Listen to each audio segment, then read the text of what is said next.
மாவட்டம் சாமியார்பட்டி கிராமத்தில் அமைந்துள்ள பிரசித்தி பெற்ற அருள்மிகு ஸ்ரீ வராகி அம்மன் திருக்கோவில் பஞ்சமி திருநாள் அம்மனுக்கு சிறப்பு அபிஷேக ஆராதனைகள் நடைபெற்றது.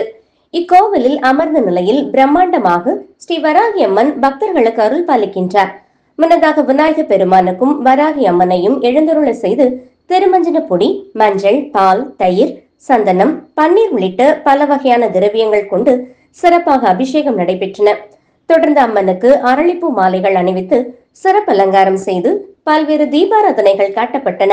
இதில் ஏராளமான பக்தர்கள் கலந்து கொண்டு அம்மனை வழிபட்டனர்.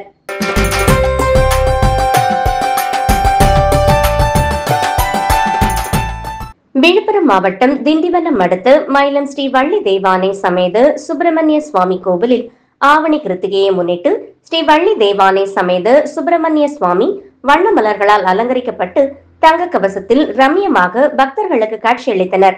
தொடர்ந்து மகா தீபாராதனை, சத்திரங்கள் கொண்டு சோடச உபச்சாரங்கள், கும்ப தீபம், பஞ்சமுக தீபாராதனை, கற்பூர ஆரத்தி ஆகியவை காட்டப்பட்டன. உட்பிரகாரம் வந்து வெள்ளி தேரில் எழுந்தருளினர். தொடர்ந்து மலைமேல் வெள்ளி தேரில் வலம் வந்து அழகன் முருகன் வள்ளி தெய்வானையுடன் பக்தர்களுக்கு காட்சியளித்தார். இதில் திரளான பக்தர்கள் கலந்து கொண்டனர்.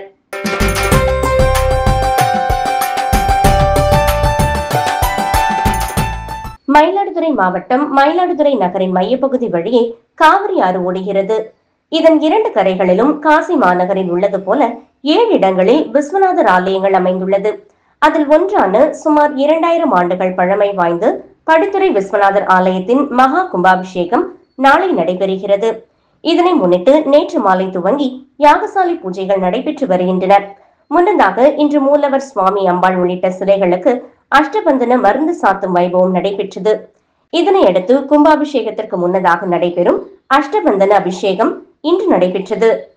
தர்மபுரம் ஆதீன 27வது குருமகா சன்னிதானம் ஸ்ரீ மாசிலமணி தேசிக ஞானசம்பந்த பரமாச்சாரிய சுவாமிகள் அபிஷேகங்களை செய்து வைத்தார். ஏராளமான பக்தர்கள் பங்கேற்று சுவாமி தரிசனம் செய்தனர்.